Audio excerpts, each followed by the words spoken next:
नमस्कार मित्रों, गजेंद्र ज्ञानधारा में आप सभी का स्वागत है। आज हम उत्प्रेक्षा अलंकार को समझेंगे।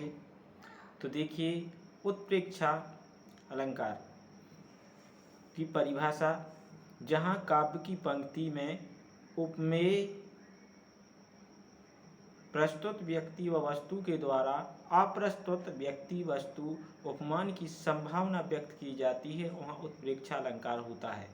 मानो देखिए, उपमेय में उपमान की संभावना व्यक्त की जाती है, उपमेय में उपमान की संभावना व्यक्त की जाती है, तो वहाँ हमारा उत्प्रेक्षा अलंकार होता है। देखिए, मानो हमारा व्याख्याता में सिलेक्शन हो जाता, कितना अच्छा होता। मानो तुम्हारे घर पर मित्र आ जाए तो उसकी प्रसन्नता मानो कितनी अधिक होती। मानो तुम्हारा यूपीएससी में सिलेक्शन हो जाए तो यही मानो जो शब्द आ रहा है, इसी मानो को हमारे कवियों के द्वारा काव्य में संभावना के रूप में व्यक्त किया गया। तो यहीं पर जो व्यक्ति या वस्तु प्रस्तुत है उसे हम उपमेय कहते हैं, जो अप्रस्तुत है उसे हम उपमान कहते हैं। तो इसी उपमेय में उपमान की संभावना, इसी मानों को हम संभावना कहते हैं और इसी संभावना को उत्प्रेक्षा अलंकार कहते हैं। इसमें उत्प्रेक्षा के कुछ वाचक शब्द होते हैं, जैसे जनु, जानो, मनु, मानो, मानहु, जनहु, ज्यों, जन जैसे शब्दों का प्रयोग किया जाता है। ये इसकी विशेष पहचान होती है उत्प्रेक्षा अलंकार की। तो देखिए, हम उत्प्रेक्षा अलंकार को शुरू करते हैं और उदाहरण देखते हैं। पहला,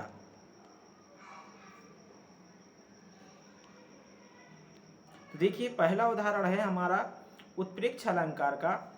देखिए, ये पहचान हमने समझी, जनु, जानो, मनु, मानो, इस प्रकार से।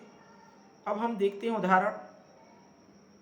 तो देखिए, चमचमात चंचल नयन बिच घूंघट पट झीन मानहु सुर सरिता विमल जल उछरत युग मीन। अब देखिए, यहाँ पर मानव शब्द आ गया है। सुर सरिता यानी देवताओं की तारणी, जो देवताओं को तारने वाली सुर सरिता अर्थात गंगा। तो जो देवताओं की नदी, सरिता यानी नदी। तो देखिए, यहाँ पर सुर सरिता चमचमात चंचल नयन। तो देखिए, यहाँ पर नायिका के जो नेत्र हैं वो चंचल नयन हैं, वो इस प्रकार से चमक रहे हैं कि नयन, चंचल नयन, बिच घूंघट पट झीन, और घूंघट के बीच से पट झीन यानी पट यानी वस्त्र, झीन यानी पतले वस्त्र से इस प्रकार से दिख रहे हैं, जैसे देखो मान रहे हैं, माना। तो इस प्रकार से नायिका का जो नयन है वो उपमेय है, और जो उपमान है मानो उस सरिता को, मानो सरिता यानी नदी, सुर सरिता यानी देवताओं की नदी विमल, उस बीच से जल उछरत युगमीन, उच्च देवताओं की नदी के बीच से विमल यानी शोभायमान होता हुआ जल उछरत युगमीन, उस जल में से एक मीन उछल रही है। मीन यानी एक मछली उछल रही है। इस प्रकार से आज घूंघट से नयन चमक रहे हैं, संभावना व्यक्त की जा रही है, इसलिए यहाँ पर हमारा उत्प्रेक्षा अलंकार है। हम दूसरा उदाहरण समझते हैं। देखिए, कितना अच्छा उदाहरण है, हमारे कविवर बिहारी का है ये उदाहरण है। तो देखिए किस प्रकार से, सोहत ओढ़े पीत पट, कि सोहत ओढ़े पीत पट श्याम सलोने गात। अब मनहु नीलमणि, देखिए मनहु शब्द आ गया कि मनहु नीलमणि शैल पर आतप पर्यो प्रभात। देखिए, उस समय सोहत ओढ़े पीत पट, श्याम सलोने गात, सांवले गात यानी शरीर, सांवले शरीर वाले श्याम यानी श्री कृष्ण सुशोहत यानी सुशोभित हो रहे हैं, सोहत ओढ़े पीठ पर। तो यहाँ जो श्याम है सोहत ओढ़े पीत पट, पीत यानी पीला वस्त्र ओढ़े हुए हैं, पट यानी वस्त्र ओढ़े हुए हैं। श्याम सलोने, श्याम श्याम यानी श्री कृष्ण, सलोने बहुत ही सुशोभित उनका शरीर लग रहा है, मानो ऐसा प्रतीत हो रहा है। तो देखिए ये यहाँ पर उपमेय में मनहु, मनहु यानी मानो नीलमणि पर्वत पर आतप पर्यो प्रभात यानी प्रातः काल की किरणें पड़ रही हूँ। इस प्रकार से यहाँ संभावना व्यक्त की जा रही है, इसलिए यहाँ उत्प्रेक्ष अलंकार है। हम अधिक से अधिक उदाहरण समझें ताकि हमसे उत्प्रेक्ष अलंकार में किसी प्रकार की गलती ना हो। हम तीसरा उदाहरण समझते हैं कि फूले कांस सकल मही छाई, जनु वर्षा ऋतु प्रकटे बुढ़ाई। तो देखिए यहाँ पर फूले कांस सकल मही छाई, सकल यानी संसार में फूले कांस, जनु इस प्रकार से जो कांस है वो इस प्रकार से फूले हुए हैं जैसे जनु यानी जानो, जैसे वर्षा ऋतु प्रकट हुई हो और अपनी बड़ाई कर रही हो। इसलिए यहाँ पर भी जनु आ गया है, संभावना व्यक्त की जा रही है, इसलिए उत्प्रेक्ष अलंकार है। हम नेक्स्ट उदाहरण देखते हैं। हम इसलिए दे रहे हैं अधिक से अधिक उदाहरण कि आप किसी भी एग्जाम को देने जाएं तो उसमें किसी प्रकार की गलती ना हो, इसलिए अधिक से अधिक कॉन्सेप्ट देने का प्रयास है। तो हम चौथा उदाहरण समझते हैं कि जानो पड़ता है नेत्र देख बड़े बड़े, हीरे को में गोल नीलम है जड़े। जानो देखिए एक शब्द आया है, ये वाचक, ये उत्प्रेक्षा की पहचान है। जानो पड़ता है नेत्र देख बड़े बड़े, ऐसा प्रतीत जान पड़ता, देखिए संभावना व्यक्त की जा रही है, संभावना व्यक्त की जा रही है। नेत्र देख बड़े बड़े, बड़े बड़े नेत्रों को देखकर ऐसा जान पड़ता है कि हीरकों में गोल नीलम है जड़े। मानो देखो हीरकों में गोल नीलम, नीलम जो रत्न है वह जड़ा हुआ है, इसलिए यहाँ पर भी उत्प्रेक्ष अलंकार है। हम पांचवा उदाहरण समझ लेते हैं। हरिमुख मानो मधुर मयंक। अब देखिए यहाँ हरिमुख उपमेय में उपमान की संभावना, मयंक हरिमुख मानो संभावना मान रही है, मानो मधुर मयंक, मयंक यानी होता है चंद्र, क्या होता है चंद्र। तो हरिमुख मानो मयंक, मधुर मयंक है, मधुर चंद्र है, इसलिए यहाँ पर संभावना व्यक्त की जा रही है, इसलिए यहाँ पर भी उत्प्रेक्ष अलंकार है। हम छठवां उदाहरण देखते हैं। नेत्र मानो कमल है। अब देखिए कितना अच्छा उदाहरण आया है, नेत्र मानो कमल है।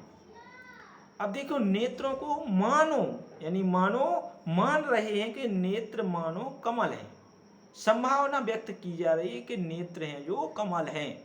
यदि हम मानो को हटा दें तो नेत्र कमल हैं, यानी नेत्रों को ही कमल मान लें हम, तो वहां पर हमारा रूपक अलंकार हो जाएगा।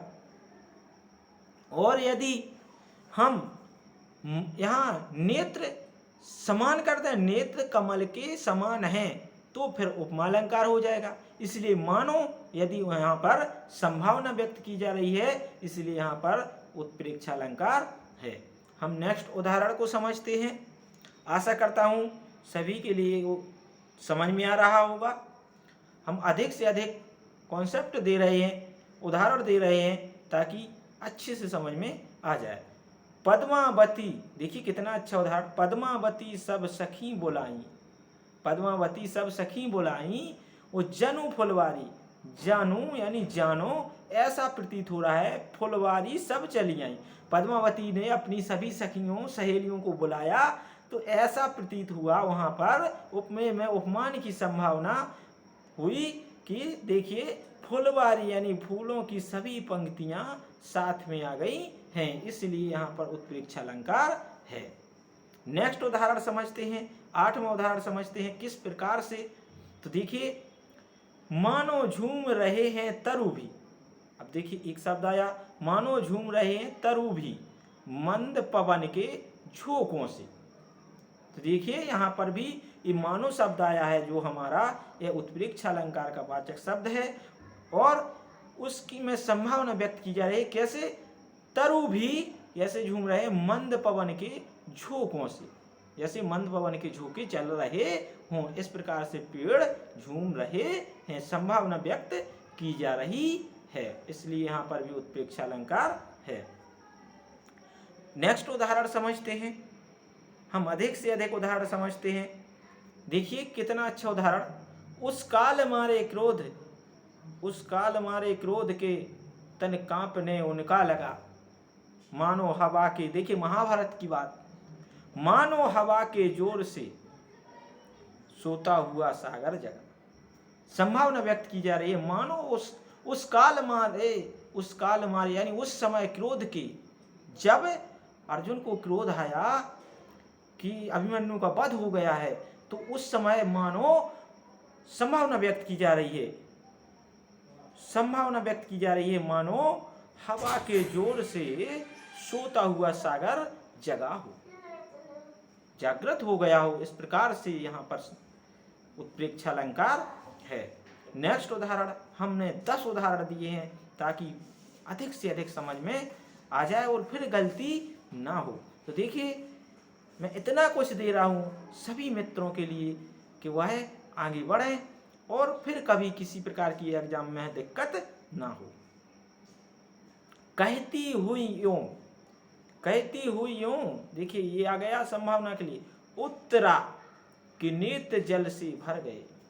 तो अभिमन्यु की जो पत्नी थी, देखिए कहती हुई यूं उत्तरा के नेत्र जल से भर गए, हिम के कणों से पूर्व, जैसे हिम यानी बर्फ की कणों से पूर्व मानो हो गए पंकज नए, मानो नए कमल खिल गए हों। पंकज यानी होता है कमल, कमल खिल गए हों। तो इस प्रकार से आज उत्तरा के नेत्र आंसुओं से भर गए हैं, जल से भर गए हैं, हिम कणों से पूर्व यानी हिम कणों से पूर्व मानो जैसे पंकज नए हो, इस प्रकार से संभावना व्यक्त की जा रही, इसलिए यहाँ उत्प्रेक्षा अलंकार है। अभी हमने उत्प्रेक्षा अलंकार को समझा, उसके उदाहरण समझे। अब हम उत्प्रेक्षा अलंकार को और विस्तार से पढ़ते हैं, उत्प्रेक्षा अलंकार के भेद पढ़ते हैं। तो देखिए उत्प्रेक्षा अलंकार के 3 भेद होते हैं। कौन कौन से भेद होते हैं, हम आइए उसको भी समझ लेते हैं। उत्प्रेक्षा अलंकार के भेद, वस्तु उत्प्रेक्षा, हेतु उत्प्रेक्षा और फलोत्प्रेक्षा। तो देखिए 3 भेद होते हैं। कितने? 3। तो हम पहले समझेंगे वस्तु उत्प्रेक्षा।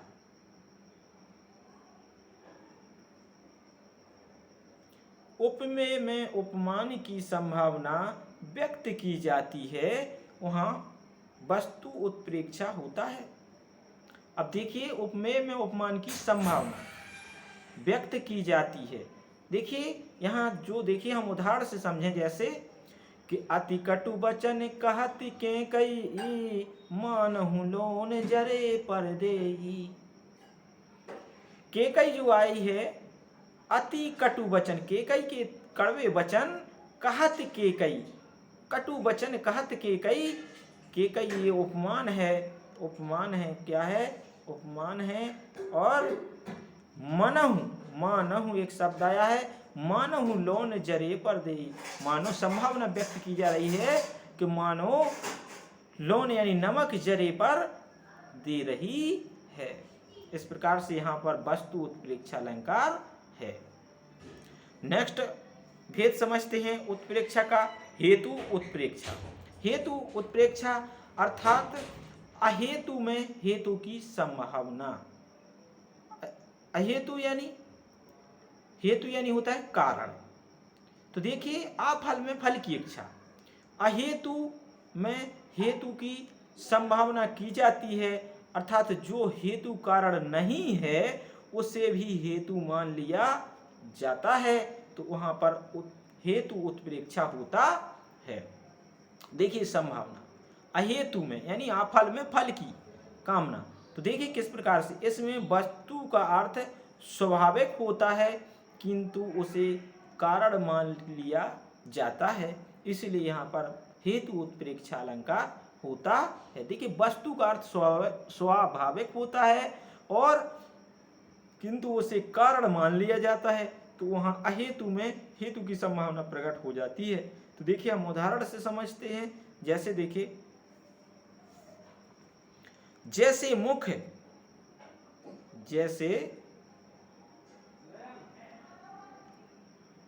जैसे मुख सम नाही याते कमल, मनु जल रहो छिपाई।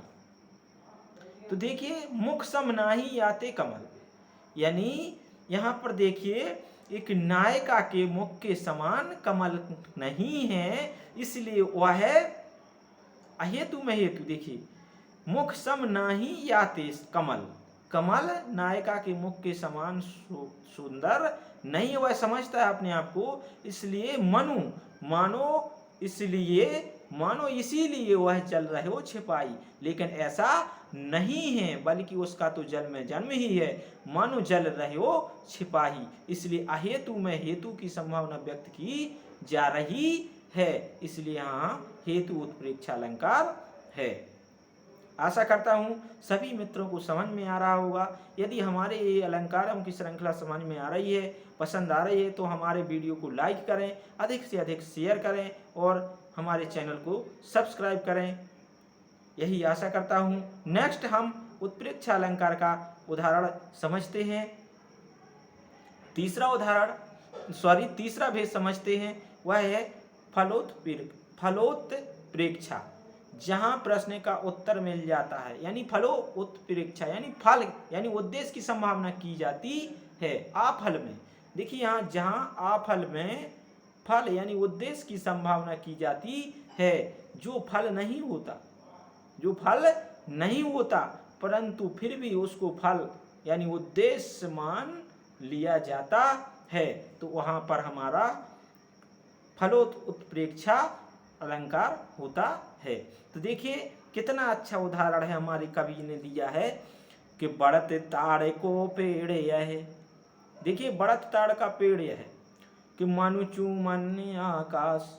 अब देखिए एक शब्द आया मनु चूमन आकाश, ताड़ का बढ़ना स्वाभाविक है, ताड़ के पेड़ का बढ़ना स्वाभाविक है, लेकिन यहाँ अफल में फल की संभावना व्यक्त की जा रही है। देखिए बढ़त ताड़ को पेड़, ताड़ वृक्ष को बढ़ते हुए देखकर मानो ऐसा प्रतीत होता है मानो वह अब आकाश को चूमने वाला है, आकाश को छूने वाला है, इसीलिए मानो आकाश को छूने वाला है, इसलिए यहाँ पर फलोत्प्रेक्षा है, यानी उसे फल प्राप्त हो रहा है, इसलिए वह बढ़ रहा है। इसलिए आशा करता हूँ सभी की मित्रों को हमारा उत्प्रेक्षा अलंकार जो समझ में आया होगा।